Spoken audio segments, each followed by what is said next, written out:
ಬ್ಯಾಕಿನು ಮೈಸೂರು ಅರಮನೆಯಲ್ಲಿ ದಸರಾ ಸಂಭ್ರಮ ಮನೆ ಮಾಡಿದೆ. ನಾಳೆ ನಂದಿ ಧ್ವಜಕ್ಕೆ ಸಿಎಂ ಸಿದ್ದರಾಮಯ್ಯರು, ಡಿಸಿಎಂ ಡಿಕೆ ಶಿವಕುಮಾರ್ ಅವರು ಪೂಜೆಯನ್ನು ಸಲ್ಲಿಸುತ್ತಾರೆ. ಹೀಗಾಗಿ ಅವರಿಗೆ ಉಡುಗೊರೆಯನ್ನು ರೆಡಿ ಮಾಡಲಾಗಿದೆ. ಮೈಸೂರು ದಸರಾ ಸಂಭ್ರಮ ಮನೆ ಮಾಡಿದೆ. ನಾಳೆ ನಂದಿ ಧ್ವಜಕ್ಕೆ ಪೂಜೆಯನ್ನು ನೆರವೇರಿಸುತ್ತಾರೆ. ಆ ಮೂಲಕ ಜಂಬೂ ಸವಾರಿಗೆ ಚಾಲನೆಯನ್ನು ಕೊಡ್ತಾರೆ. ಬಟ್ ಈ ಬಾರಿ ಮನೆ ದೇವರ ಪಂಚಲೋಹದ ವಿಗ್ರಹಗಳನ್ನು ತಯಾರು ಮಾಡಲಾಗಿದೆ. ಸಿಎಂ ಸಿದ್ದರಾಮಯ್ಯನವರ ಮನೆ ದೇವರಾದ ಸಿದ್ದರಾಮೇಶ್ವರ, ಡಿಕೆ ಶಿವಕುಮಾರ್ ಅವರ ಮನೆ ದೇವರಾಗಿರುವಂಥ ಕೆಂಕೇರಮ್ಮ ಮೂರ್ತಿ ಕಾಣಿಕೆಯಾಗಿ ಕೊಡ್ತಿದ್ದಾರೆ. ದೇವರ ಮೂರ್ತಿಗಳಿಗೆ ಪಂಚಲೋಹದ ಮಂಟಪವನ್ನು ನಿರ್ಮಾಣ ಮಾಡಲಾಗಿದೆ. ಮೈಸೂರಿನ ಶಿಲ್ಪಿ ರಾಜೇಶ್ ತಯಾರಿಸಿರುವಂಥ ಮೂರ್ತಿಗಳಿವೆ. ಸುಮಾರು 4ರಿಂದ 5 kg ತೂಕ ಇದೆ. ಗಮನಿಸ್ತಾ ಇದ್ದೀರಲ್ವಾ? ಇವುಗಳನ್ನು ಈ ಬಾರಿ ಸಿಎಂ ಸಿದ್ದರಾಮಯ್ಯನವ್ರಿಗೆ, ಅದೇ ರೀತಿಯಾಗಿ ಡಿಸಿಎಂ ಡಿಕೆ ಶಿವಕುಮಾರ್ಗೆ ಉಡುಗೊರೆಯಾಗಿ ಕೊಡುವುದಕ್ಕೆ ತಯಾರಿಯನ್ನು ಮಾಡಿಕೊಳ್ಳಲಾಗಿದೆ. ವಿಶ್ವವಿಖ್ಯಾತ ನಾಡ ಹಬ್ಬ ದಸರಾ ಜಂಬೂ ಸವಾರಿಗೂ ಮುನ್ನ ನಂದಿ ಪೂಜೆ ನೆರವೇರುತ್ತೆ. ಆ ನಂದಿ ಪೂಜೆಗೆ ನಂದಿ ಕಂಬವನ್ನು ಮಾರ್ಪಾಡು ಮಾಡಿರ್ತಕ್ಕಂತಹ ರಾಜೇಶ್ ಶಿಲ್ಪಿ ಕುಟುಂಬದವರು ಪ್ರತಿ ವರ್ಷ ನಂದಿ ಪೂಜೆಯನ್ನು ಮಾಡುವಂತಹ ಗಣ್ಯರಿಗೆ ವಿವಿಧವಾದಂತಹ ಒಂದು ಉಡುಗೊರೆಗಳನ್ನು ಕೊಡುವಂತಹದ್ದು ಇಂದಿನಿಂದಲೂ ಕೂಡ ರೂಢಿಸ್ಕೊಂಡು ಬಂದಿರತಕ್ಕಂತಹ ಸಂಪ್ರದಾಯ. ಈ ಬಾರಿ ಒಂದು ನಂದಿ ಧ್ವಜ ಪೂಜೆಯಲ್ಲಿ ಪಾಲ್ಗೊಳ್ಳುವಂತಹ ಮುಖ್ಯಮಂತ್ರಿ ಸಿದ್ದರಾಮಯ್ಯ ಹಾಗೂ ಉಪಮುಖ್ಯಮಂತ್ರಿ ಡಿ ಕೆ ಶಿವಕುಮಾರ್ ಅವರಿಗೆ ತಾವೇ ಖುದ್ದು ಒಂದು ಉಡುಗೊರೆಯನ್ನು ತಯಾರು ಮಾಡಿರ್ತಕ್ಕಂಥದ್ದು ನೀವು ದೃಶ್ಯಗಳಲ್ಲಿ ಗಮನಿಸ್ತಾ ಇದ್ದೀರಿ. ಸುಮಾರು 4ರಿಂದ 5 kg ತೂಕದ ಪಂಚಲೋಹದ ವಿಗ್ರಹಗಳನ್ನು ಇವರು ಒಂದು ತಯಾರು ಮಾಡಿರ್ತಕ್ಕಂಥದ್ದು. ಪ್ರಮುಖವಾಗಿ ಇವರು ಬಲಗೈಯಲ್ಲಿ ಹಿಡಿದಿರ್ತಕ್ಕಂಥ ಈ ಒಂದು ವಿಗ್ರಹ ಏನಿದೆ, ಈ ಒಂದು ಮಂಟಪದ ವಿಗ್ರಹ ಏನಿದೆ, ಇದು ಸಿದ್ದರಾಮಯ್ಯನವರ ಮನೆಯ ದೇವರಾಗಿರ್ತಕ್ಕಂಥ ಸಿದ್ದರಾಮೇಶ್ವರನ ತದ್ರೂಪು ಇಲ್ಲಿ ಇವರು ಮಾಡಿರ್ತಕ್ಕಂಥದ್ದು. ಪ್ರಮುಖವಾಗಿ ಈ ಒಂದು ಪಂಚಲೋಹದ ವಿಗ್ರಹಕ್ಕೆ ಚಿನ್ನ, ಬೆಳ್ಳಿ, ಹಿತ್ತಾಳೆ ಮತ್ತು ತಾಮ್ರ ಹಾಗೂ ಕಬ್ಬಿಣವನ್ನು ಬಳಸಲಾಗಿರ್ತಕ್ಕಂಥದ್ದು. ಒಂದೊಂದು ಇದು ಕೂಡ ಸುಮಾರು 4ರಿಂದ 4.5 kg ತೂಕ ಇರುವಂತಹದ್ದು. ಅದಾಗಿ ಹಾಗೆಯೇ ಏನು ಕನಕಪುರ ತಾಲೂಕಿನ ಕೆಂಕೇರಮ್ಮ ಡಿ ಕೆ ಶಿವಕುಮಾರ್ ಅವರ ಮನೆ ದೇವರಾಗಿರ್ತಕ್ಕಂಥದ್ದು. ಆ ಕೆಂಕೇರಮ್ಮ ಮೂರ್ತಿಯನ್ನು ಕೂಡ ಪಂಚಲೋಹದಲ್ಲಿ ಸೃಷ್ಟಿಯನ್ನು ಮಾಡಿ ಖುದ್ದು ರಾಜೇಶ್ ಶಿಲ್ಪಿಯವರೇ ಸೃಷ್ಟಿಯನ್ನು ಮಾಡಿ ನಾಳೆ ಏನು ನಂದಿಧ್ವಜ ಪೂಜೆಯಲ್ಲಿ ಪಾಲ್ಗೊಂಡು ನಂದಿಧ್ವಜಕ್ಕೆ ಪೂಜೆಯನ್ನು ಸಲ್ಲಿಸುವಂತಹ ಮುಖ್ಯಮಂತ್ರಿ ಸಿದ್ದರಾಮಯ್ಯ ಹಾಗೂ ಡಿ ಕೆ ಶಿವಕುಮಾರ್ ಅವರಿಗೆ ಅವರ ಒಂದು ಮನೆಯ ದೇವರುಗಳನ್ನೇ ಒಂದು ಉಡುಗೊರೆಯಾಗಿ ನೀಡ್ತಾ ಇರುವಂತಹದ್ದು.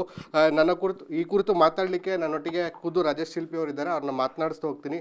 ಸರ್, ಭಾಳ ಹಿಂದಿನಿಂದನೂ ಕೂಡ ಸಾಕಷ್ಟು ಉಡುಗೊರೆಗಳನ್ನ ಕೊಟ್ಕೊಂಡು ಬಂದಿದ್ದೀರಿ. ಈ ಬಾರಿ ವಿಶೇಷವಾಗಿ ಅವರ ಮನೆ ದೇವರುಗಳನ್ನೇ ಕೊಡಬೇಕು ಅನ್ನುವಂಥದ್ದು ಹೇಗೆ ಬಂತು ಮನಸ್ಸಿಗೆ ಅಂತ? ಸರ್, ಮನಸ್ಸಿಗೆ ಬಂದಿದ್ದು ಏನು ಅಂತ ಅಂದರೆ, ಎಲ್ಲ ಥರನೂ ಈಗ ಒಂದು ಫಂಕ್ಷನ್ಗೆ ಹೋದಾಗ ಎಲ್ಲ ಥರನೂ ಮೊಮೆಂಟೋಗಳು, ಗಿಫ್ಟಾಗಿ ಎಲ್ಲ ಕೊಡ್ತಾರೆ. ನಮ್ಮ ಮೈಸೂರು ಕಲ್ಚರ್ ಏನಂತ ಸಾಂಸ್ಕೃತಿಕ ನಗರಿ ಮೈಸೂರು, ಅದರಲ್ಲಿ ಏನೊಂಥರ ಕಲೆಗೆ ಬೆಲೆ ಇದೆ.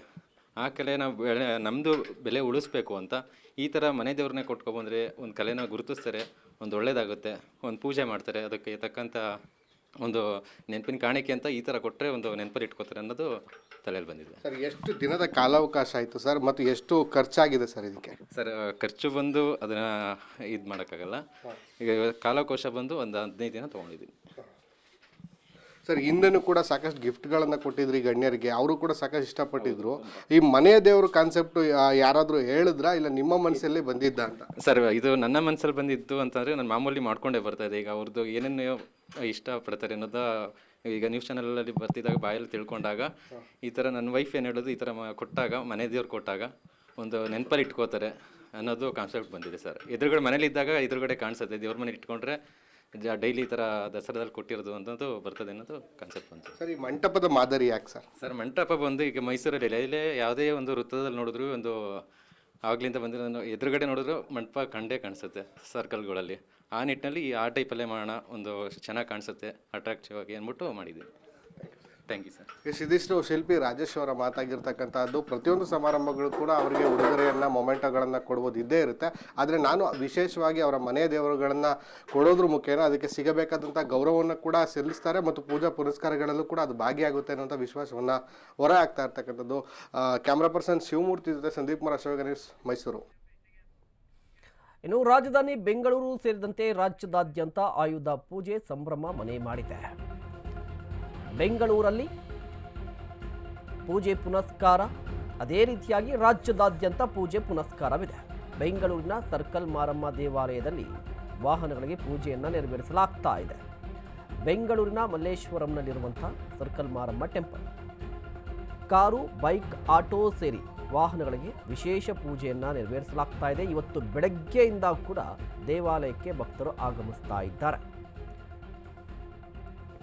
ಸಾಮಾನ್ಯವಾಗಿ ಸರ್ಕಲ್ ಮಾರಮ್ಮ ದೇವಸ್ಥಾನ ಅಂತ ಹೇಳಿದ್ರೆ ಅಲ್ಲಿ ವಾಹನಗಳಿಗೆ ವಿಶೇಷವಾಗಿ ಪೂಜೆಯನ್ನು ಸಲ್ಲಿಸ್ತಾ ಇರ್ತಾರೆ. ಪ್ರತಿದಿನ ಕೂಡ ಒಂದಿಲ್ಲ ಒಂದು ವಾಹನಕ್ಕೆ ಪೂಜೆಯನ್ನು ಸಲ್ಲಿಸ್ತಾನೇ ಇರ್ತಾರೆ. ಬಟ್ ಇವತ್ತು ಆಯುಧ ಪೂಜೆ, ಇದೇ ಕಾರಣಕ್ಕಾಗಿ ವಾಹನಗಳು ಕೂಡ ವಿಶೇಷ ಪೂಜೆಯನ್ನು ಸಲ್ಲಿಸಬೇಕಾಗಿದೆ.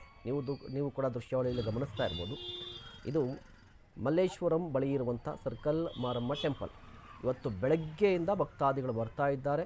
ತಮ್ಮ ವಾಹನಗಳಿಗೆ ವಿಶೇಷ ಪೂಜೆಯನ್ನು ನೆರವೇರಿಸಿ ಮನೆಗೆ ಹೋಗ್ತಾ ಇದ್ದಾರೆ. ಗಮನಿಸ್ತಾ ಇರ್ಬೋದು ದೃಶ್ಯಾವಳಿಯಲ್ಲಿ.